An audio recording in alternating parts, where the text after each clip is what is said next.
Hello, this is Dr. Bob Evans, and welcome to our podcast, Parental Alienation from Couch to Courtroom and Beyond.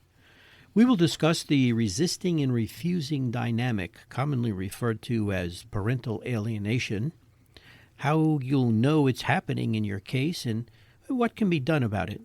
Parental alienation can cause stress and trauma in high-conflict cases. These podcasts focus on how attorneys and mental health professionals can support families and children. Welcome to what appears to be episode 18, but it's really an announcement about how we're going to be at a conference in Colorado this June.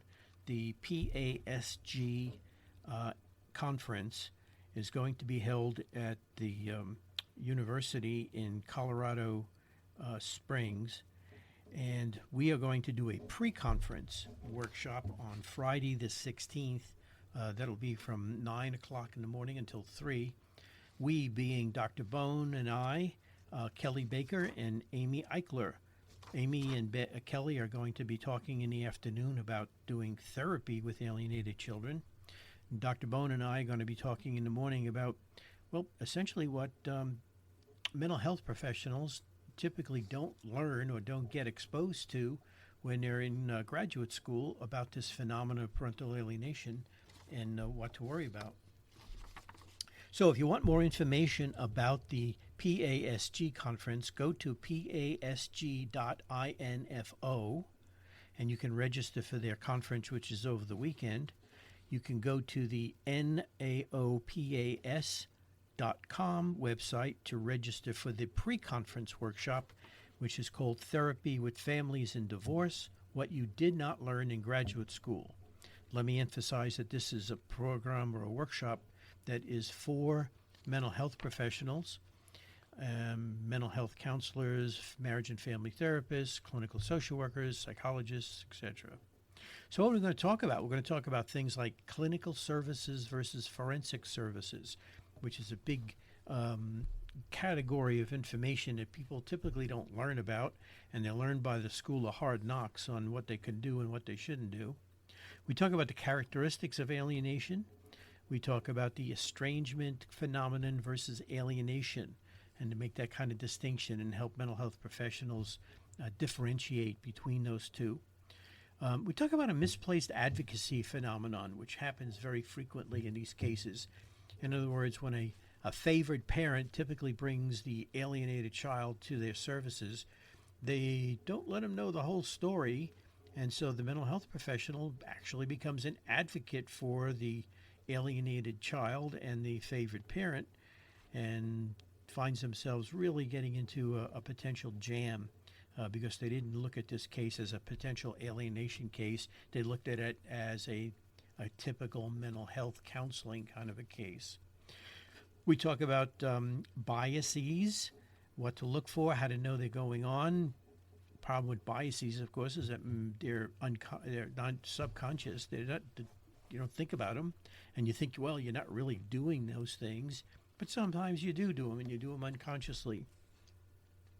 We talk about how suggestible children are and how they can be very convincing to a mental health professional when they get into their offices and telling them how neglectful and abused they've been at the hands of the alienated parent. We are not making a case that every kid that comes in and talks about being abused is not telling the truth, but we are saying, hey, look, let's look at some signs and symptoms that you need to take a consideration of before you jump into the abuse category thing.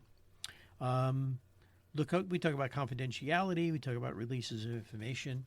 And so it's a good introduction for, it's 3 hours, if you will, that Dr. Bone and I are doing from 9 to 12 to talk about not only the symptoms of parental alienation, but also some of the emotional dynamics that children who are alienated bring to the situation that become very kind of subtle tells about what may be going on.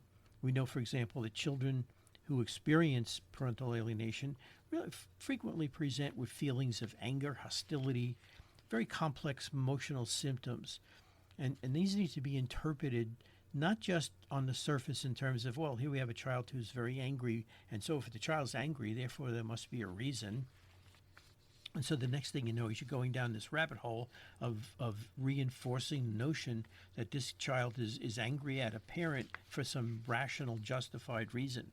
And one of the things that we're going to talk about is when these children come in and they talk about situations with their hated, rejected parent, that they don't really have a lot of details. They can tell you that they're angry with the child, and that the alienated parent is always angry. I have cases where they say the only emotion he or she's ever shown is anger, and how they outbursts, and from the minute they walk in the door to the time they go back to bed, that's all they do is yelling and shouting, and it sounds like some sort of bedlam situation. Well, and then you try and drill down and say, well, okay, tell me more about that. Tell me some more information about that. They can't, because they don't have any. Actually, I had one case, and it was really interesting. One case, the child actually said, my parent abused me. And you say, well, tell me more about that. And the child says, well, I can't. My mother didn't tell me any more about that. So, and children will make those kinds of slips. So we know that these children that display these kinds of emotions, they're experiencing an underlying feeling of confusion and pain more often than not, and they're trying to hide those emotions from other people.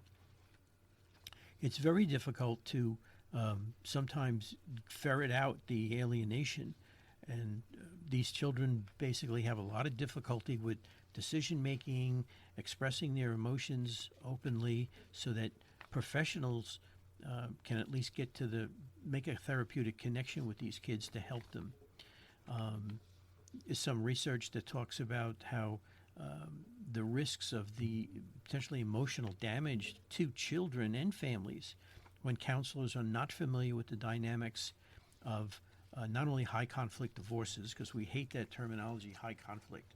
It is an implication that both parents are at the root of this whole thing.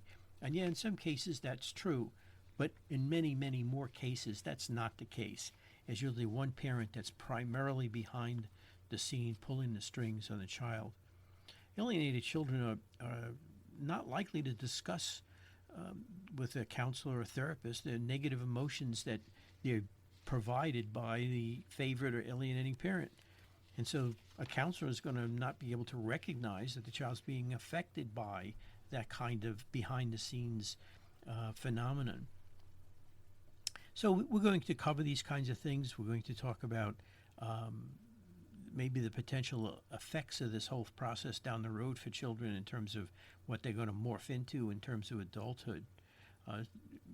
Basically, there's a lot of intense feelings of anger and hostility and basically these can frequently morph into emotional dysregulation, angry outbursts. Sometimes these children are going to act out in a very exaggerated way in the presence of therapists, and that behavior frequently gets misinterpreted by a counselor or therapist.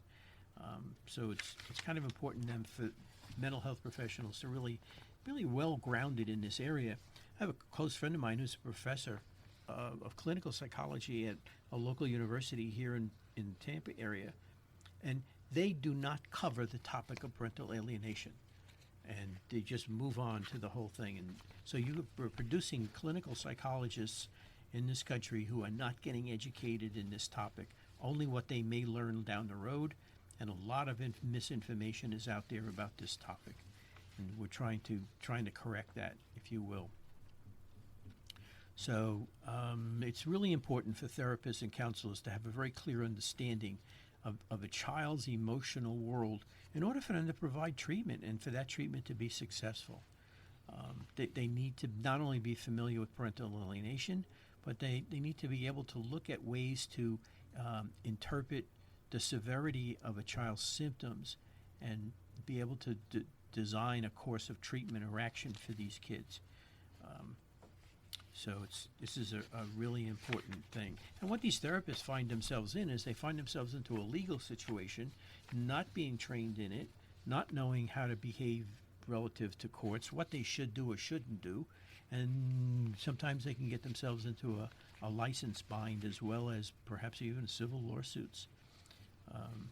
So that's really important. And we're seeing that there's more and more of a marriage of mental health professionals with the legal system, and that's happening at a greater frequency. And it's really important for professionals to really understand what's how to work in that world, because it can be confusing. Certain things that counselors should be doing when somebody comes into their office: observe a child with both parents, ask to speak to both parents. Now, what you will find frequently is that the favored alienating parent doesn't want that other parent involved. And so if a mental health professional says, well, I should contact mom or I should contact dad just to get their side of the story and see what's going on, you're going to find that parent frequently will move on to another therapist who won't do those things. So it's really important. So I don't want to beat a dead horse here. We're going to talk about a lot of things in terms of what mental health professionals would perhaps be better off doing, be more helpful to families who are experiencing this phenomenon. And so what I want to do is, again, invite everybody to go to the pre-conference, mental health professionals, to go to the pre-conference, and that would be at naopas.com.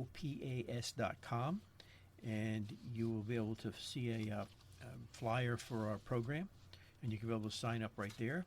And if you want to go to the general conference, and that's open to anybody, actually, mental health professionals, parents, anyone who wants to come, that would be pasg.info, and you can register and sign up for that program too. And again, it's in Colorado. It should be a lot of fun, and maybe we'll see you there. So thank you very much, and you all take care. Talk to you soon, I hope. Thank you so much for joining us today. For more information on this topic, please visit www.drbobevans.com or www.naopas.com.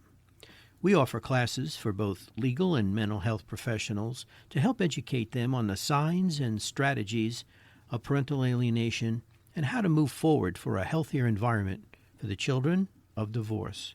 Please visit www.naopas.com and sign up for our courses and use coupon code PODCAST for a 50% discount.